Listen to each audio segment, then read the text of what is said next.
નમસ્કાર દર્શક મિત્રો, લોકમંચમાં ફરી એકવાર આપનું સ્વાગત છે। 12મી તારીખે નવી સરકારની શપથવિધિ, જે પણ મંત્રીઓ શપથ લેશે એના નામ એ ટાઈમે તો મળી જશે અને સંભવિતોના નામ પણ આવશે, પરંતુ આજે ચર્ચા જે કરવી છે, આજની ચર્ચા છે કે નવી સરકાર, જૂની માંગણી અને નવા પડકારો। કારણ કે આ સરકાર જે ચૂંટાઈને આવી છે બિલકુલ થમ્પિંગ મેજોરિટી છે, પરંતુ પ્રશ્નો કોઈ પણ સરકાર આવે ને એટલે પડકાર આવવાના જ છે। અને આ સરકાર પાસે પડકાર એટલા માટે હશે વધારે કારણ કે લોકોએ ખોબલે ને ખોબલે મત આપ્યા છે। દેટ મીન્સ કે પૂર્ણ ભરોસો મૂક્યો છે, એટલે કે આ ભરોસાની સરકાર છે।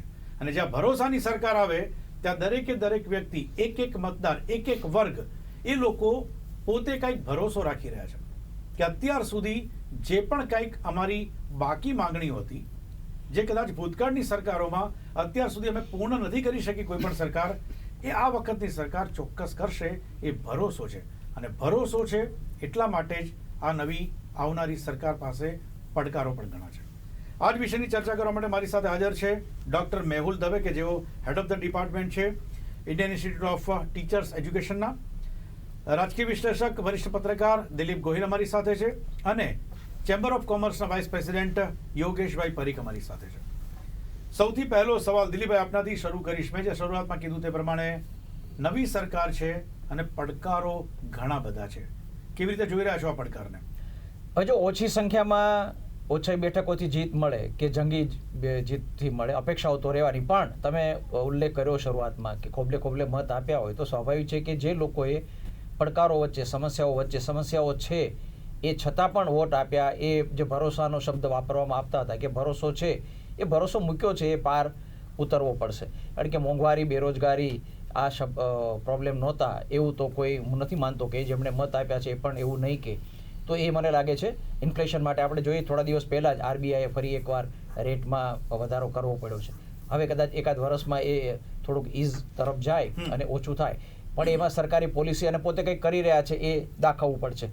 મને લાગે છે જનરલ ટર્મમાં વાત કરવા પડતા, મને લાગે એક વિષય ઉપર ખાસ કરીને વાત કરી છે, ઇલેક્ટ્રિસિટીનો મુદ્દો આવ્યો તો એ અલગ રીતે બહુ અગત્યનો બનવાનો છે। એ રીતે બનવાનો છે કે ભૂતકાળમાં જ્યારે પણ બાળકો માટે બપોરનું ભોજન શરૂ કરવામાં આવ્યું ત્યારે કહેતા કે બાળકોને બપોરે જમવાનું કેવી રીતે આપીશું ને, એવો બધો ખર્ચ થોડો કરાય। આજે તમે કલ્પના કરો, આજે આપણે મધ્યાહન ભોજન વિશે એ તો હોવું જ જોઈએ એમ બધા આખા દેશમાં માને છે, એ ન હોવું જોઈએ એવું માનનારું કોણ છે? કોઈ નથી, એટલું એ કાયમી થઈ ગયું।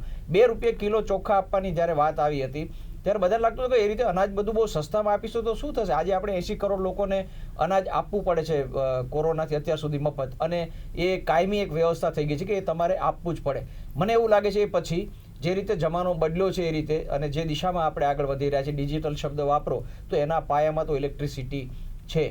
એક જમાનામાં ઇલેક્ટ્રિસિટી વિને આપણે ચલાવી લેતા હતા, આપણે આપણી પેઢીએ તો ચલાવવું પડશે બહુ બધા ગામમાં, આજે એની કલ્પના થઈ શકે એમ નથી। એટલે એ મુદ્દો આજે નહીં તો કાલે બહુ અગત્યનો થવાનો છે કે ઇલેક્ટ્રિસિટી એ બહુ બેઝિક નીડ છે, અને એને ભલે રેવડી તરીકે બદનામ કરવામાં આવે પણ બધી જ સરકારોએ ભવિષ્યમાં વિચારવું પડશે।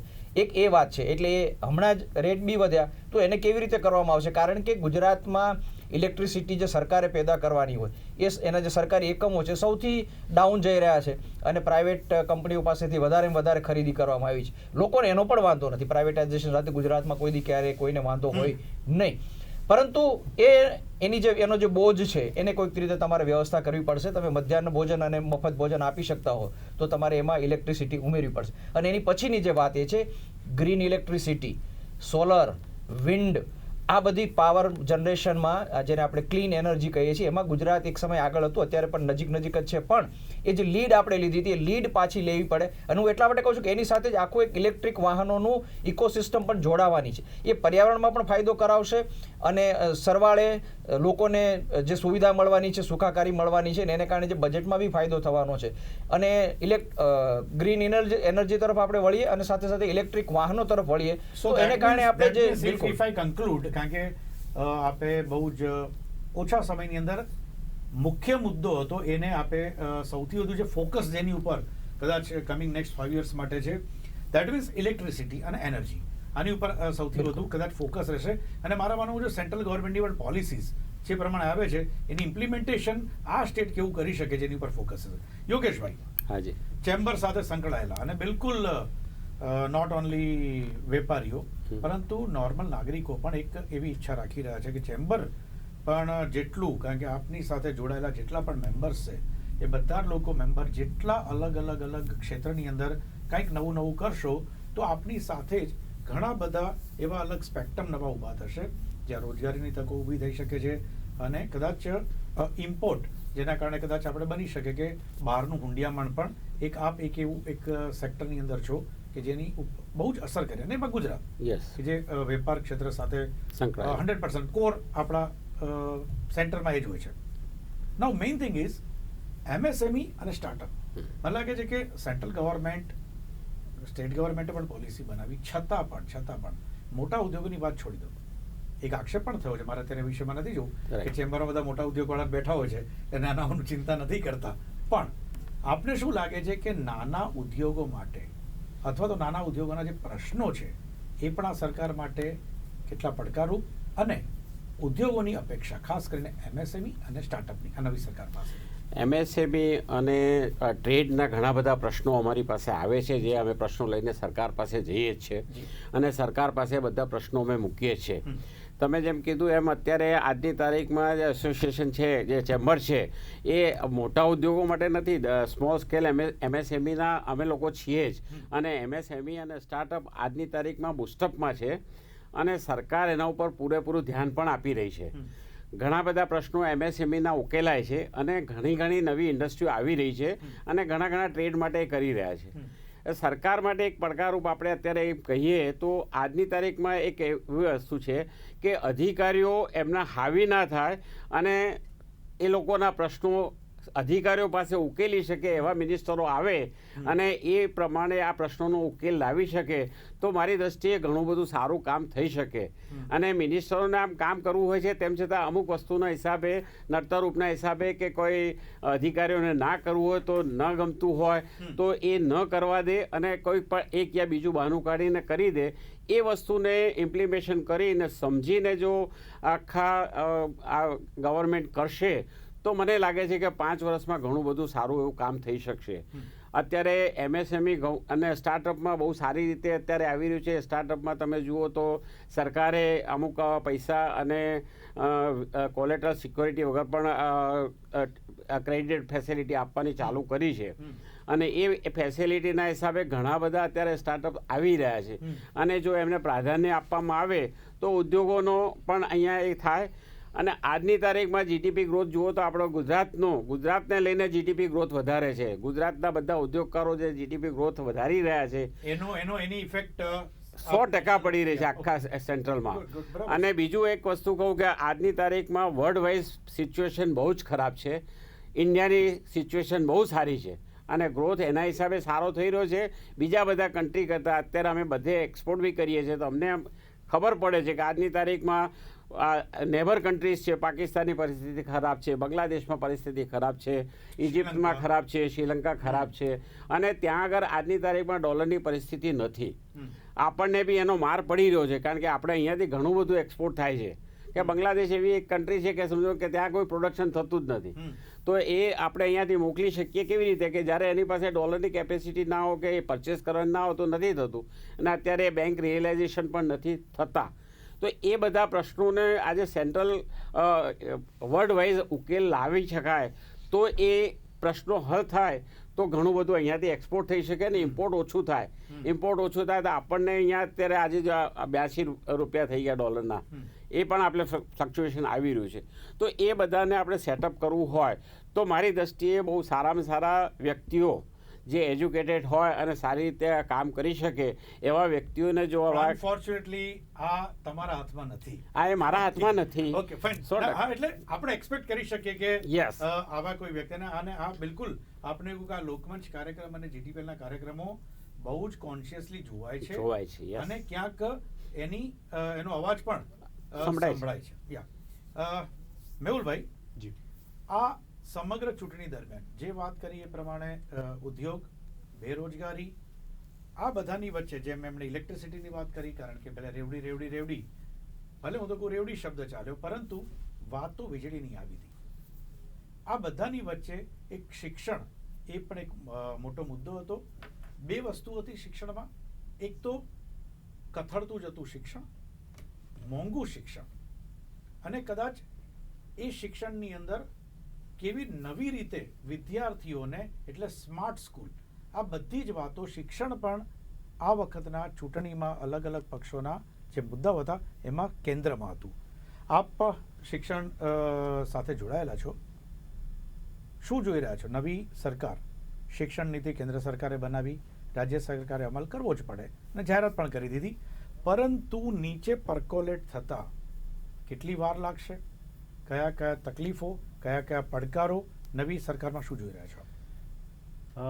દેવાંગભાઈ, શિક્ષણ નીતિની આપણે વાત કરીને તો એ શિક્ષણ નીતિના અનેક ચેપ્ટર છે, 18 જેટલા અલગ અલગ વિભાગો છે, ચેપ્ટર છે. એટલે ગત સરકાર જે હાલ જેનું રાજીનામું અપાણું, એ સરકારે પણ હાયર એજ્યુકેશન અને સ્કૂલ એજ્યુકેશન બંનેમાં શિક્ષણ નીતિનું અમલીકરણ થાય એ માટે પ્રયાસો શરૂ તો કરેલા અને ટાસ્ક ફોર્સ બનાવેલી. ટાસ્ક ફોર્સમાં અલગ અલગ શિક્ષણવિદોથી માંડીને આખું એક સ્પેક્ટ્રમ લીધેલું. એટલે એનું અમલીકરણ it's a very big task. શિક્ષણ નીતિ જે છે એના ઘણા બધા આયામોમાં 2-4 આયામોની વાત કરું જેને આપણે પડકારો ગણી શકીએ તો એમાં એક મુખ્ય આયામ છે કે હાયર એજ્યુકેશનની વાત કરીએ તો કોમન એક્ટ, તમામ યુનિવર્સિટીનો સિલેબસ એક શિક્ષણ નીતિ કહે છે, એ એક પડકાર છે. અને હાયર એજ્યુકેશનમાં ડિમાન્ડ ઘણા વર્ષોથી છે કે કોમન સિલેબસ હોય બધી યુનિવર્સિટીમાં, જે એટલીસ્ટ કોર પેપર જે હોય, કોર અને ઇલેક્ટિવ 70% કોર પેપર હોય છે, તો એ દરેક કોર્સમાં સરખા હોય, દરેક સિલેબસ કોરિલેટ થાય. એટલે મલ્ટિપલ એન્ટ્રી, મલ્ટિપલ એક્ઝિટની સુવિધા જે શિક્ષણ નીતિએ ખૂબ ભાર મૂકેલો છે, એને સીમલેસ મોબિલિટી કહે છે. એટલે સ્ટુડન્ટ એક યુનિવર્સિટીમાં ભણે છે, બીજી યુનિવર્સિટીમાં જવું છે તો એને સુવિધા મળે. એ એક પાયાનું એક હાયર એજ્યુકેશનમાં એ તત્કાલ જરૂર છે. બીજું, સાહેબ સ્ટાર્ટઅપની વાત કરતા હતા, તો સ્ટાર્ટઅપ પોલિસી ગુજરાતમાં પણ બહુ સારી છે, જેને SSIP કહે છે. યુનિવર્સિટી જે ઉગતા રિસર્ચર્સ અને સ્ટાર્ટઅપ છે એને ઘણું કરે છે, ઇનોવેશન ઘણું કરે, પણ એ ગુજરાતના તમામ ક્ષેત્રોમાં નથી. ઇન્ક્યુબેશન સેન્ટર કે ટિંકરિંગ લેબ્સ એ અમદાવાદ અને બીજા કેટલાક મહાનગરો સુધી સીમિત રહી ગયું છે આ સ્ટાર્ટઅપનો કન્સેપ્ટ. તો એનું વધુ ને વધુ ઉપયોગ થાય એ માટે સઘન પ્રયાસો SSIP પોલિસી દ્વારા છે. પણ એના માટે આપણે બીજા ઇન્ડસ્ટ્રી સાથે કોલેબોરેશન કરવું પડશે, નવા ઇનોવેટર્સને રેકગ્નિશન વધુ આપવું પડશે. એટલે આ બાબતમાં પણ ઘણું કરવાની જરૂર છે. લિંગ્વિસ્ટિક પ્રોફિશિયન્સી માટે પાસ્ટમાં પણ સરકારોએ ઘણા પ્રયાસો કરેલા છે, પણ આપણા સ્ટુડન્ટ્સ એ લિંગ્વિસ્ટિક પ્રોફિશિયન્સીમાં આગળ જાય. એ જ રીતે નેક એક્રિડિટેશન હાયર એજ્યુકેશનમાં, તો એ એક મોટો પ્રોબ્લેમ છે. મને લાગે છે કે દર વર્ષે જ્યારે એ લિસ્ટ બહાર પડે છે ને, સમગ્ર ભારતની ટોપ 100 યુનિવર્સિટીઝ, મને લાગે છે ગુજરાત આમાં નિરાશ થાય છે. બીજી બધી જગ્યાએ કદાચ IPLમાં ગુજરાતની ટીમ જીતી જાય, ધંધાની અંદર તમે કરોડપતિ અબજોપતિની યાદીની અંદર ટોપ 10 ની અંદર ગુજરાતી જોઈ લો છો, પણ મને લાગે છે કે એટલે એ આપણું ગુજરાતી કલ્ચર છે, સ્ટાર્ટઅપ, ગુજરાત એન્ટરપ્રિન્યોરશિપ, આ બાબતમાં આપણે આગળ છીએ. રાઈટ, સાચી વાત છે. પણ આ બાબતમાં હજુ ઘણા પ્રયત્નો માગી લે છે આ આખું કલ્ચર ડેવલપ કરવામાં, સ્ટાર્ટઅપ ઇનોવેશનમાં, નેક એક્રિડિટેશનમાં. પણ એક સારી વાત એ છે કે સરકારે એવો વિચાર કર્યો કે ગરિમા સેલ, એટલે કે બધી યુનિવર્સિટીમાં નેક એક્રેડિટેશન માટે પ્રયત્ન થાય, એના માટે સઘન એની ટ્રેનિંગ થાય.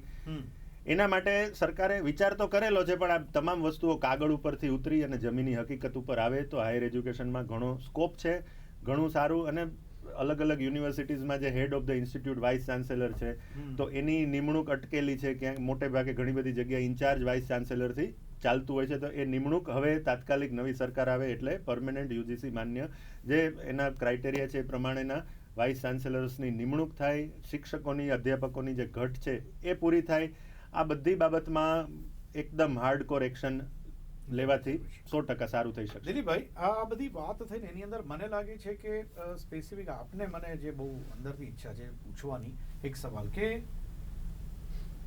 બિઝનેસની વાત કરી, બટ ઇમર્જિંગ સ્ટેટ છે, ફાઉન્ડેશન એટલું મજબૂત છે આપણે ત્યાં, જીનેટિકલ કદાચ આપણે આની અંદર છે બિઝનેસમાં, એજ્યુકેશન તો અગેન એજ્યુકેશનની અંદર પણ એક રસ દરેકને છે ગુજરાતીઓને કે ભણવું છે, ભણવા માટે પૈસા ખર્ચીને લોન લઈને બહાર જવું તો એજ્યુકેશન માટે પણ છે. પરંતુ આ નવી સરકાર માટે ભૂતકાળમાં જે આંદોલનો થયા, લાઈક બેરોજગારી માટે થયા, સરકારી કર્મચારીઓના પડતર પ્રશ્નો માટે થયા, ઇન્ફ્રાસ્ટ્રક્ચરને લઈને આંદોલનો થયા, આ બધા જે આંદોલનો ભૂતકાળમાં થયા છે, કદાચ થોડા ટાઈમ માટે ચૂંટણીની પહેલા એને બંધ કરી દીધા છે, પરંતુ પ્રોપર 100% સેટિસ્ફેક્ટરી સોલ્યુશન અથવા તો એક સ્ટાન્ડર્ડ ડિઝાઇન બનવી જોઈએ. પેપર ફૂટવાની ઘટનાઓ, યસ, તો આ બધા માટે પણ હજી શું આ નવી સરકાર પાસે કઈ કઈ અપેક્ષાઓ? કારણ કે આ મને લાગે છે કે ભૂલશે નહીં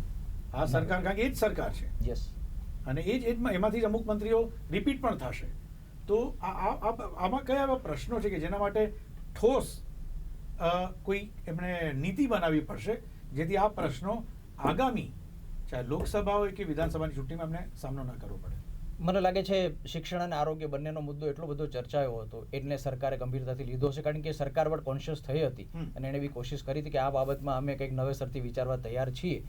અને ઘણીવાર આવું બન્યું છે ભૂતકાળમાં કે કોઈ મુદ્દો ધ્યાનમાં આવ્યો હોય તો પછી એના પર ફોકસ કરવામાં પણ આવે છે. એટલે મને લાગે છે આ વખતે કરવામાં આવશે, વિચારીને કરવું પડશે. એટલા માટે જો બેરોજગારીને ગુજરાતમાં થોડીક અલગ રીતે સમજવાની જરૂર છે. આપણે આંકડા જોઈએ તો ગુજરાત નંબર 1 છે બધાને રોજગારી આપવામાં, એમાં તો કોઈ ના પાડે નહીં. આપણી સાથે ઉદ્યોગના પ્રતિનિધિ બેઠા છે, પણ છતાં આંદોલન થયા. કારણ કે બ્લુ કોલર જોબ તમારા આખા ભારતમાંથી આવે બધાને મળી જાય, પણ દરેક સ્ટેટની થોડીક વ્હાઇટ કોલર જોબની પણ રિક્વાયરમેન્ટ હોય. એક વાત એ છે. બીજું, શિક્ષણના પ્રતિનિધિ પણ આપણી સાથે છે. શિક્ષણ થોડુંક મોંઘું અને થોડીક ઓછી ગુણવત્તાવાળું છે. જે આઈટી આવ્યું છે, આઈટીની બસ આપણે ચૂકી ગયા, એવી આપણે વારે વારે ચર્ચા કરીએ છીએ. બહુ વહેલા આપણે તૈયારી કરી હોત તો હૈદરાબાદ અને બેંગ્લોર જેવી સ્થિતિ આપણી હોત. એમાં આપણે થોડાક મોડા પડ્યા. તો એ થોડું મોંઘું થયું છે, અને મોંઘું કર્યા પછી કોમ્પિટિટિવ એક્ઝામ માટે તમારે ટ્યુશનમાં પૈસા ખર્ચવા પડે, અને પરીક્ષાનો તમે ઉલ્લેખ કર્યો, એને માટે પણ ટ્યુશન રાખીને પછી પરીક્ષા આપવી પડે. એટલે જે ખર્ચ થાય છે અને પછી પેપર ફૂટી જાય એટલે બહુ આઘાતજનક થાય છે. એટલે એક આખી સિસ્ટમ છે એને સુધારવી પડશે. અમે બહુ આના માટે સજાગ છીએ અને આવું નહીં થવા દઈએ. ટેકનોલોજીનો બહુ ઉપયોગ થઈ શકે છે. હસમુખ પટેલને મૂક્યા પછી એમણે બહુ પ્રયાસો કર્યા છે કે ટેકનોલોજીનો ઉપયોગ કરીને એવી રીતે પરીક્ષા થાય. કોન્ટ્રોવર્સી તો એ હતી કે કોઈ એક વ્યક્તિ જીપીએસસી એમના નામથી જ આખું તંત્ર ચેન્જ થઈ ગયું હતું. એક પણ લીકેજ નહીં. બિલકુલ, દાસા સાહેબમાં એક પણ લીકેજ નહીં, અને બીજા તંત્રની અંદર ક્યાંક આવે તો મને લાગે છે કે એક્ઝેક્ટલી હા કંઈક ખામી છે.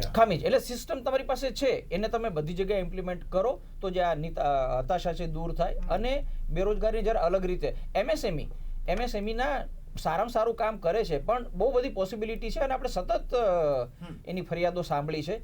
અને એની સાથે જે સાહેબે વાત કરી એને હું જોડી દઉં. એમણે વચ્ચે બહુ સરસ એક વાક્ય બોલ્યા, પ્રધાનોને ઘણીવાર કરવું હોય પણ અધિકારી કરવા નથી દેતા.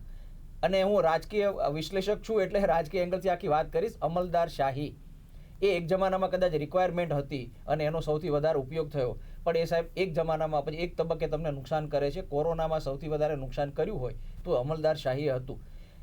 નેતાઓની ટીકા આપણે સૌથી વધારે કરીએ છીએ, પણ એ આમ છતાં લોકો સાથે સંકળાયેલો હોય છે. એ કોમન સેન્સ એનામાં હોય છે, કારણ કે લોકો સાથે વાત કરતો હોય છે. ને ટેસ્ટિંગ સેન્ટર હોય ત્યાં તમે કારમાં જાઓ કે ચાલીને જાઓ, શું ફરક પડે? એનો ટેસ્ટ કરવાનો જ. પણ અમલદાર કે નહીં, આપણે નક્કી કર્યું છે 4 પૈડામાં આવો તો કરીએ, નહીં તો ના કરીએ. એ જે પ્રોબ્લેમ થાય છે અમલદાર શાહીનો, એ એક રાજકીય જરૂરિયાતને કારણે ગુજરાતમાં અમલદાર શાહી બહુ વધી હતી. મને લાગે છે હવે એની જરૂર નથી. તો હવે તમે જ્યારે આટલું મળ્યું છે, આટલા બધા પ્રતિનિધિઓ લોકોના જીતીને આવ્યા છે, એને થોડુંક વધારે મહત્વ આપવાની જરૂર છે. તો ઓટોમેટિકલી આજે પ્રેક્ટિકલ પ્રોબ્લેમ છે એમએસએમઈના, ઇવન શિક્ષણના બી જે કેટલાક પ્રેક્ટિકલ પ્રોબ્લેમ છે, એ જો અધિકારીઓને તમે બાજુમાં હટાવો અને પ્રજાનો પ્રતિનિધિ છે એનો અવાજ મોટો બને અને બંનેનું કોમ્બિનેશન થાય તો એ થશે. ને બીજું, આ બંને પ્રતિનિધિઓ બેઠા છે એ પણ વાત કરું છે, દુનિયાના તમે મોડલ જુઓ. રિસર્ચ સૌથી અગત્યનું હોય છે ને રિસર્ચમાં ઇન્ડસ્ટ્રી અને યુનિવર્સિટીની ભાગીદારી હોય છે. યુનિવર્સિટીમાં જ્યારે વિદ્યાર્થી તૈયાર થતા હોય ત્યારે કયા પ્રકારના રિસર્ચની જરૂર છે, કયા પ્રકારની ટેલેન્ટની જરૂર છે, એનો ફીડબેક ઉદ્યોગ તરફથી આવતો હોય છે. ને ઉદ્યોગ પોતે પોતાને ત્યાં બહુ મોટી લેબ તૈયાર ન કરે તો યુનિવર્સિટી લેબને હેલ્પ કરે. એ જે કોમ્બિનેશન છે એને શરૂઆત થઈ છે, નથી થતું એવું આપણે નથી કહેતા. એની થોડી શરૂઆત થઈ હશે. ઘણી બધી યુનિવર્સિટીઓ હવે ગુજરાતમાં આવી છે, પણ એની વચ્ચેનું કોમ્બિનેશન ઉદ્યોગ અને યુનિવર્સિટી વચ્ચેનો સંવાદ પણ થોડોક વધે તો આજે શિક્ષણ સાથે સંકળાયેલી સમસ્યા છે અને શિક્ષણ સાથે સંકળાયેલી સમસ્યા પછી રોજગારીની છે, એમાં કંઈક ઉકેલ આવી શકે. એક મિનિટ આપણી પાસે આવું છું. યોગેશ, આપણે વાત કરી બહુ સરસ શરૂઆતના તબક્કામાં, જે કીધું કે ક્યાંક મંત્રીઓની પકડ એ ડિપાર્ટમેન્ટ પર હોય એ ખૂબ જ જરૂરી રહેશે, ખાસ કરીને ઉદ્યોગ માટે તો ખરી છે, દરેક ડિપાર્ટમેન્ટમાં. મારે સ્પેસિફિક જવું છે. 4 નોર્મલી અત્યારે 4ની ચર્ચા કરીએ શોર્ટમાં. જામનગરનો બ્રાસ, કાંકા ચર્ચા થયેલી છે. યસ. ઉદ્યોગ. યસ. રાજકોટનું તમારું એન્જિનિયરિંગ પાર્ટ્સનું. Yes. Morbi ceramic. Ceramic. Every year yes. હું તો એવરી યર ને એવરી 6 months એના ઇસ્યુઝ આવતા રહે છે. અને સૌથી મોટો જે અપેક્ષા છે આપણને ટેક્સટાઇલ માર્કેટ. આ ટેક્સટાઇલ માર્કેટ આ ચારે ચાર જે મેજર આપણે કહી શકીએ, ડાયમંડ પણ એટલું છે, ડાયમંડ જેમ્સ એન્ડ જ્વેલરીઝ પણ આના માટે પણ સ્પેશિયલ ફોકસ્ડ મને લાગે છે કે નાના મને લાગે છે કે પેલા એક ડિપાર્ટમેન્ટ પાડીને જો અલગ જવાબદારી સોંપવામાં આવે તો એનો ફરક પડી શકે ખરો? 100%. ટેક્સટાઇલમાં તમે કીધું એવા ટેક્સટાઇલ પોલિસી જો લાવવામાં આવે ને ટેક્સટાઇલ આખો વિભાગ જો કરવામાં આવે તો ટેક્સટાઇલમાં ઘણું બધું કામ થઈ શકે એમ છે. આપણા કરતાં અહીંયા બીજી કન્ટ્રીનો ટેક્સટાઇલ વધારે જાય છે, તો આપણે કેમ નથી એ કરી શકતા?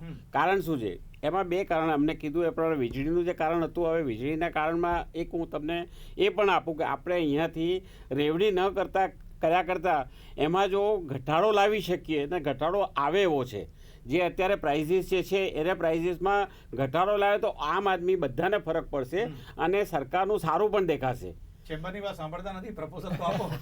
આપેલી જ છે. કારણ આમાં કેવું છે કે અમે લોકો જો આ એજ્યુકેશન વાળા છે, અમે મીડિયા વાળા છે, પણ વિશ્લેષક છે મીડિયા વાળા, એટલે અમે લોકો બહુ ચર્ચા ના કે તમે તો પોઈન્ટેડ આપી શકો કે આવું કરો તો આવું થાય. આપ્યા છે. અને બીજું એ હવે અત્યારે શું છે કે જરા સરકારમાં હમણાં તાત્કાલિક બધું આવ્યું અને એમાં ટાઈમ એમને મળ્યો નહીં બહુ, એટલે ના થઈ શકે. પણ યુ આર હોપફુલ કે થઈ જશે. They will do. હા, અમે લોકો પ્રશ્નો જે આપ્યા છે બહુ મોટા પ્રશ્નો બધી રીતે આપ્યા છે, એનર્જીને આપ્યા છે, ઉદ્યોગોના આપ્યા છે, પર્યાવરણના આપ્યા છે, બધી જાતના જીઆઈડીસીના આપ્યા છે. એ બધા પ્રશ્નોનો જો હલ થશે ને તો મોટાભાગના પ્રશ્નો એ સોલ્વ થઈ જશે. અને આ ઇલેક્ટ્રિસિટીનો તો એક બીજો પ્રશ્ન બહુ મોટો સારો હું તમને કહું, જામનગરમાં ને અહીંયા બ્રાસ માટે હતું, અત્યારે 100 કિલોવોટ ઉપર લો ટેન્શનમાં ચાલે છે. અમે એમ કીધું કે આને 150 કિલોવોટમાં કરો, જે પહેલાં હતું જ. અને 150 કિલોવોટ કરવાથી સરકારને કોઈ પ્રોબ્લેમ આવતો નથી. અને 150 કિલોવોટમાં આવે તો હાઈ ટેન્શનમાં એને જવું ના પડે. અત્યારે મશીનરી અપગ્રેડેશનમાં આવી ગઈ અને 100 પોલિસીની અંદર અને એની ડિપોઝિટ લઈ લો તમે 100 ના 150. હોપફુલ કે રાજકોટનો એન્જિનિયરિંગ પાર્ટ્સનો અને જામનગર બ્લાસ ફરી પાછું રિવાઇવ થઈ શકે? થઈ શકે છે, સવાલ ઓકે, પોસિબલ છે. Okay, fine. મેહુલભાઈ, મને ખ્યાલ છે ખૂબ જ ઉત્સુક છો, કારણ કે ભાવિ તમારા હાથમાં છે, એજ્યુકેશન. કારણ કે તમે જે કરશો એના પ્રમાણે પછી આ લોકો એમનો ઉપયોગ કરશે. સીધો જ સવાલ, મોંઘું શિક્ષણ અને FRC નો અમલ. આ મને લાગે છે કે ખાલી કાગળ પર છે. FRC માટે ઘણી બધી ટોક શોઝ કરી, પ્રેક્ટિકલી પણ જોયું, પરંતુ હજી પણ ગ્રાઉન્ડ પર એની ઇફેક્ટ નથી. Mehulbhai, do you feel that? Yes. અને મોંઘું શિક્ષણનો જે તમે જે વાત કરો છો, હવે સરકાર દાવા કરે છે ચૂંટણી હોય, હા માનું છું, ઓફકોર્સ માનું છું. ચૂંટણી વખતે જુદા જુદા રાજકીય પક્ષો આવીને એમ કહી જાય કે મફત શિક્ષણ, કન્યાઓને મફત કેળવણી. એટલે સરકાર પાસે પ્રાવધાન છે, સુવિધા છે, સરકારી શાળાઓ છે, સરકારી શાળાઓના અદ્ભુત ઇન્ફ્રાસ્ટ્રક્ચર છે. ઇન્ફ્રાસ્ટ્રક્ચર સારા છે, પણ એની અંદર જે કામ થવું જોઈએ એમાં ક્વોલિટી લાવવા માટે હજુ ઘણા પ્રયાસો કરે છે, પણ એ પ્રયાસોને બળવત્તર કરવાની જરૂર છે. બીજું, ફી રેગ્યુલેટરી કમિટી છે, એ કમિટીનું બંધારણ નિશ્ચિત થાય, એ કમિટીના નિર્ણયો એકદમ અમલીકૃત થાય, એ માટે પણ જોગવાઈ જરૂરી છે. અને પાછલા દરવાજેથી જે શિક્ષકોને પગાર પાછો લઈ લેવામાં આવે છે ઘણી બધી પ્રાઇવેટ શાળાઓમાં, કે ઓન પેપર 50,000 બતાવે અને પછી 40,000 પાછા રિવર્સ ડોરથી પાછા લઈ લે, તો આ બધું સરકારના ધ્યાનમાં હોય છે, પણ ક્યાંક એને પકડવામાં હજુ ક્યાંક ઢીલાશ વર્તાય છે. એને કારણે ક્વોલિટી ઘટે જ છે કે શિક્ષક જ્યારે સેટિસ્ફાઈડ નથી હોતો, શિક્ષક પોતાની જોબ ચેન્જ કરે છે, ક્વોલિટીમાં ઘટાડો. હું દિલીપભાઈને એક સવાલ પૂછ્યો, એના પછી આપ ત્રણેય પાસેથી હું એક નાનકડો મેસેજ લઈશ. દિલીપભાઈ, નવા મંત્રીમંડળની અંદર ખાસ કરીને કયું ખાતું કોને મળે તો વધારે સારું થઈ શકે? મને ખ્યાલ છે કે તમે આ બધા જવાબો ટાળો છો, કે તો એમનો વિષય છે, મારે કે લેવા દેવા નથી, પણ છતાં તમારું પર્સનલ ટેસ્ટ, પર્સનલ ચોઈસ. જો ગૃહ તો મને લાગે છે હર્ષ સંઘવી પાસે રહેશે અને એણે એ પ્રકારની કામગીરી કરી છે, અને ગૃહમાં તો એવા જ ની જરૂર હોય છે. નાણાં ખાતા માટે મને કોઈ તાના પણ મને લાગે છે નાણાં ખાતું બહુ અગત્યનું છે. એમાં એ ઉદ્યોગ સાથે સંકળાયેલા છે, એમણે કામ કર્યું છે, પણ એમણે થોડું એગ્રેસિવ થવાની જરૂર છે નાણાકીય પોલિસીમાં, એટલે એ કન્ટિન્યુ રહેશે. કનુભાઈ, તો એ કરી શકાય. નવામાં મહિલાઓ 2 કે 3 રાજકોટમાંથી પણ જીત્યા છે, તો મહિલાઓને તમે માત્ર બાળ શિક્ષણ અને મહિલા કલ્યાણ આપવાને બદલે એમને મહિલાઓ આપણે એમ લાગે કે એમની સાથે ન શોભે, એ શોભે છે એવો શબ્દ બી ન વાપરવો જોઈએ, એવા ખાતા આપીને બી પ્રયોગ કરવો જોઈએ. અને આદિવાસી વિસ્તારમાંથી એના પ્રતિનિધિત્વ તરીકેની અને આદિવાસી વિકાસ કે ગ્રામીણ વિકાસની એ સિવાય તમે કંઈક અલગ રીતે આપો Okay. તો Fine, મને fine. લાગે છે Okay, દાખલા તરીકે ગયા વખતે ડિંડોરને આપ્યું હતું પણ મને એમ લાગે છે એને તમે અલગ પ્રકારનું આપો તો કંઈક થઈ શકે, ફ્રેશ દ્રષ્ટિ મળે. Okay fine. યોગેશભાઈ, જે પણ કદાચ ફિનાન્સ અથવા તો ઇન્ડસ્ટ્રી જેની પાસે પણ આવે, શું ડિમાન્ડ અને શું મેસેજ તમારો? કારણ કે જોવાતો હશે અત્યારે. બધા જોતા હશે ને, કારણ કે કદાચ મને મળી જાય તો ખાસ કરીને અમને કીધું જેમ નાણાં ખાતું જે છે કનુભાઈ દેસાઈ, એ મારી દ્રષ્ટિએ સરસ જ છે, કોઈ પ્રોબ્લેમ આવ્યો નથી. એક ઉદ્યોગ અને એક પર્યાવરણ એ બહુ ઇમ્પોર્ટન્ટ છે. પર્યાવરણને અનુકૂળમાં જ ઉદ્યોગ આવે છે અને ઉદ્યોગને અનુકૂળમાં પર્યાવરણ આવે છે. એ બંને વસ્તુમાં કચાશ હોય છે. એ વસ્તુ જો સારી રીતે કોઈ વ્યક્તિને મૂકવામાં આવે અને એનો અનુભવ હોય ને એ કરી શકે તો મારી દ્રષ્ટિએ બહુ એમાં ઉદ્યોગને ગ્રોથ બી થશે અને પર્યાવરણનું મુશ્કેલી બી સોલ્વ થશે. ફાઇન. મેહુલભાઈ, આ બધી વાતો વચ્ચે કદાચ આપણને એજ્યુકેશન જરૂર યાદ આવે જે એજ્યુકેશન. પણ આવે તો તમારી ફર્સ્ટ 1 2 3 ત્રણ ટિપિકલ ડિમાન્ડ કઈ હોઈ શકે છે? એજ્યુકેશન મિનિસ્ટર આવે તો એ શિક્ષણ પ્રધાન પોતે શિક્ષિત હોય, જેમ કુબેરભાઈ ડિંડોરનું નામ લીધું તે પોતે પ્રોફેસર તરીકે રાજ્ય કક્ષાના મંત્રી તરીકે એણે કાર્ય કર્યું અને સરાહનીય કાર્ય કર્યું. પણ આ વખતે તો વાઇસ ચાન્સેલર રહી ચૂકેલા ઉમેદવાર પણ આ વખતે ચૂંટાયેલા છે. તો શિક્ષણ જગત પણ મીટ માંડીને બેઠું છે કે શિક્ષણ મંત્રી એ મહેન્દ્રભાઈ પાડલિયા છે, એ એમાં એક યુનિવર્સિટીના તો એ સ્થાપક કુલપતિ રહી ચૂક્યા છે, ગોધરાની યુનિવર્સિટીના. એટલે એવા વ્યક્તિ જેને તલસ્પર્શી અભ્યાસ હોય અને જેને તમામ પાસાઓથી ડાયરેક્ટ અવેરનેસ હોય, એટલે એને એક્લિમેટાઇઝ થવામાં ટાઈમ ન લેવો પડે.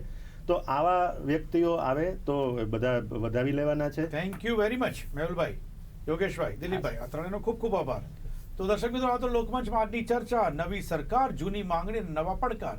ફરી મળીશું આવતીકાલે લોકમંચમાં આવા જ એક નવા વિષય સાથે, નવા ગેસ્ટ સાથે. ત્યાં સુધી